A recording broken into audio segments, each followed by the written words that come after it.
Servus, grüß euch und habe die Ehre. Ich begrüße euch zu einem neuen Video zur Division 2. Heute geht es um die PTS Patch Notes, ja, vom Jahr 6 Season 3, die kommen könnten. Ich sage nur mal, die probieren jetzt halt im PTS die Patch aus und das ist so einiges und ist auch extrem heftig, wenn da nur ansatzweise die Gaude kommt. Gleich vorweg, es werden in allen Waffen die Nachladezeit gedreht, was ich ehrlich gesagt ganz gut finde, weil bei manchen LMGs ist echt zart und da werden welche von 5 Sekunden also aufgerundet auf fast 3 Sekunden, aber geschraubt zum Nachladen und das finde ich dann schon extrem geil. So, jetzt einmal bei der ganzen Geschichte. Starten tut es heute am Freitag um 1 und enden tut am Mittwoch, am 5. Februar um 13 Uhr. Ich muss da aber ein bisschen spicken, darum kann ich euch nicht direkt darüber anschauen, weil auswendig kann man sich das echt nicht merken. Wo es kommt in den Patch Notes, also beziehungsweise im neuen Patch, ist eine neue Spielmechanik, Rouge Momentum. Also nicht der Memento, sondern Momentum. Ja. Also ein globaler Modifikator, der aggressives und taktisches Gameplay belohnt. Feinde eliminieren, um Momentumstapel zu erhalten. Das wird wieder Zungenbrecher für mich. Momentum. Je höher das Momentum, desto besser die Kampfboni. Ja, Momentum nimmt mit der Zeit ab, kann aber durch Aktionen wie Sprinten oder den Einsatz von Puls verlangsamt werden. Blacklisted Feinde gewähren extra Momentum. Treffer durch diese Feinde verringern Momentum. Also wie gesagt, Blacklisted Feinde, weiß ich auch nichts davon. Gibt es wahrscheinlich dann irgendein Teil, wo es da so gesagt wird, ja. Aktive Modifikatoren.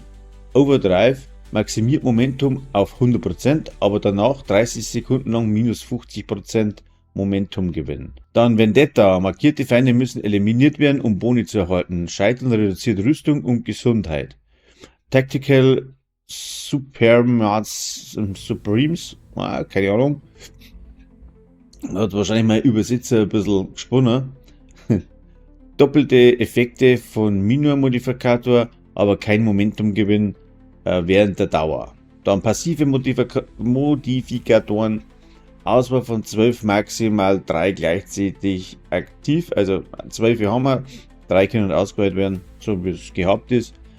Da steht dann da Explosiv Amp und gefällt mir super. Seeker Mines verursachen 100% mehr Schaden an Feinden. Dann haben wir Critical Recovery, kritische Treffer regenerieren 0,15% maximale Rüstung. Der ist auch ganz interessant. Dann haben wir für Momentum Search Kills und Skills verdoppeln Momentum gewinnen. Ist auch ganz gut, wenn man Techniker hat, kann man mir vorstellen. Aggressive Drohne 50% mehr Schaden für Striker-Drohnen, aber 40% kürzere Dauer. Das, was man mit dem Set dann wieder ausgleichen kann. Also mit den Modifikatoren, wo es da daherkommt, kann man echt wieder geile Sachen bauen. Dann haben wir noch einen Modifikator Fortified Shield. 100% mehr Basisrüstung für Schilde. Das heißt, man hat dann doppelt so viel Power auf dem Schild als wie sonst. Bin gespannt, wie sie es machen. PvP und du hast ein Schädel, was 100% noch mehr aushält.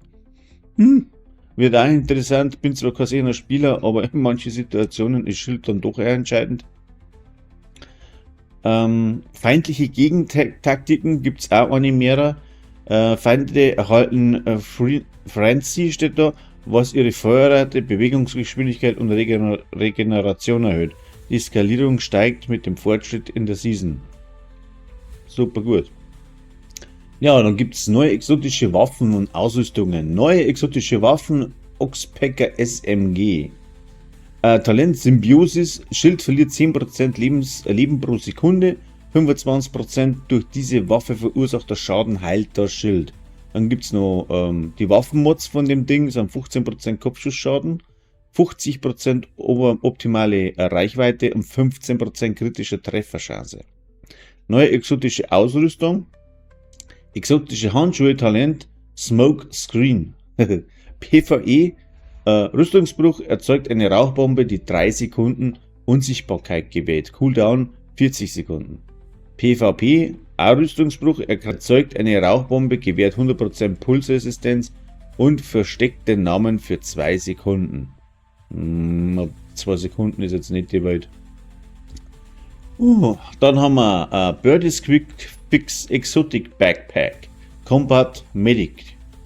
50% Wiederbelebungsgeschwindigkeit plus 50% Wiederbelebungsgeschwindigkeit minus 50% geschwächte Debuffzeit. Gewährt 50% Schadensresistenz während und nach der Wiederbelebung. 5 Sekunden lang. Wiederbelebung auf Skill Tier 6 aktiviert Overcharge für 15 Sekunden. Naja.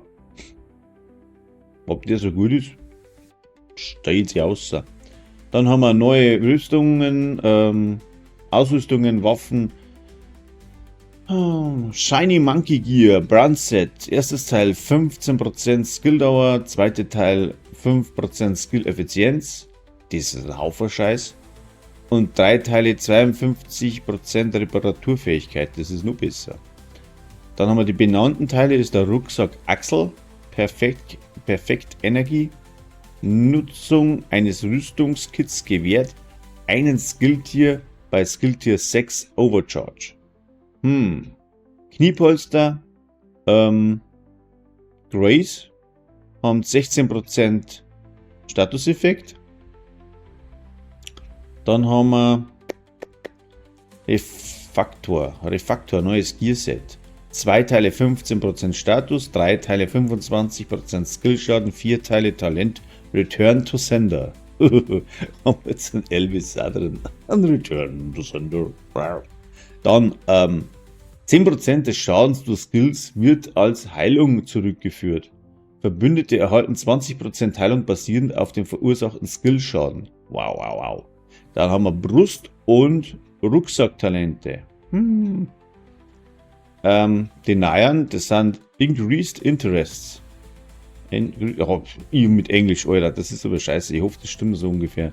Erhöht Heilungseffekte auf 25% und also eigene und Verbündete für 35%. Over-Energied ist volle Rüstung gewährt. Also das nächste war Over-Energied. Energiert. Auf Deutsch volle Energie. Also volle Rüstung gewährt Bonusrüstung bis zu 40% der Gesamtrüstung. Wo es jetzt nicht checkt, volle Rüstung gewährt Bonusrüstung bis 40% der Gesamtrüstung. Wenn man dann umgeschossen wird, ist dann alles auf einmal weg, oder wie? Ja, wurscht. Das ist zum Probieren. Hört sich gut an. Neu benannte Waffe und Talente ist die Rusty Classic RPK 74 und die Goalie Fall. Ja. Talent perfekt, Pressure Point, 15% Waffenschaden gegen Gegner mit Statuseffekt. Da lässt sich was anfangen damit, ja. Und neue Waffe Talent, Pressure Point, 10% Waffenschaden gegen Feinde mit Statuseffekt. Also das eine ist das perfekte, hat 15% Waffenschaden und das andere ist das normale, sage ich, 10% Waffenschaden gegen Feinde. Ich hoffe, von dem Scheiß kommt echt ein bisschen was, weil das ist jetzt, so wie ich das gelesen habe, nur im PTS so der Fall. Dann haben wir Überarbeitung und Balancing, exotische Waffen, schnellere Nachladegeschwindigkeit.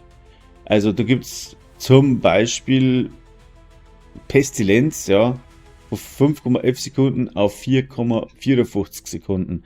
Ist jetzt halt nicht so bahnbrechend, aber die Bluescreen wird von 5 Sekunden Nachladezeit auf 3 Sekunden reduziert. Jetzt wenn du das richtige Set da hast, dann ladst du nach ohne Ende. Also, Da gibt es dann noch Chatterbox zum Beispiel von fast 2 Sekunden auf 1,57 Sekunden runtergesetzt. Und da gibt es eine ganze Litanei. Also ich kann sagen, es werden alle Waffen oder fast alle Waffen wird was geschraubt in der Nachladezeit. Und ich finde das ganz gut, weil manche sind echt langweilig, weil sie so lange brauchen. Und jetzt wird die ganze Geschichte ein wenig schneller gemacht. Dann Quality of Life Änderungen. Modifikatoren sind nicht mehr im Priority Objects also in Priority-Missionen enthalten, sondern als Belohnung in der Season Journey erhältlich. Aktive Modifikatoren funktionieren jetzt ohne ADS, zielen durch Kimme und Korn. Verbesserte Anzeige für die Dauer und Cooldowns von Modifikatoren. Season Pass XP kann durch Main Missions, Countdown, Conflict, Descendants, Summit, LWAs und Dark Zone Aktivitäten verdient werden. Ich weiß nicht, ob das anders dort zuerst. Warhound, Konvoi, Elite Ressourcen und Elite Territory Control wurden aus der Priority Objektive entfernt. Also die Priority Missionen, da ist es dann nimmer dabei. Mei, oh mei. Elite Territory Control. Ist halt so, ja. Ja, dann tägliches Reroll für die Priority-Missionen. 3 automatische Neuzuweisungen alle 24 Stunden. Oh ja.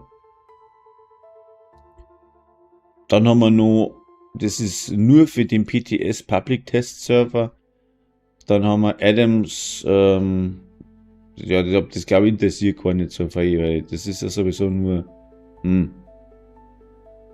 für einen PTS-Server gedacht, dass man Materialien wird da austauscht und Items werden entfernt, die wo jetzt einfach nur vollmüllen und für das Neue dann keinen Platz nicht schaffen. Aber das ist ja alles im PTS drinnen. Bekannte Probleme gibt es auch schon mit dem Symbiosis-Talent. Und also mit den neuen Talenten gibt es schon Probleme, die hat noch gar nicht da und gibt schon Probleme. Ja, also Fazit von dem Ganzen, das Update bringt große Änderungen in Division 2 mit einem neuen globalen Modifikator, neue exzentrische Waffen und Ausrüstung sowie einige Balance-Anpassungen. Die Quality of Life Verbesserungen erleichtern das Spielerlebnis und ermöglichen einen besseren Fortschritt. Jetzt muss ich mal was trinken. In der Season. Also, unten in die Kommentare einschreiben, was ist von dem ganzen Gaudi Holz. Und ich sage jetzt dann nochmal Dankeschön fürs Zuschauen und bis zum nächsten Mal, weil jetzt bin ich blind und sehe nichts mehr, weil brutal Hauferzeichen. Also, Servus.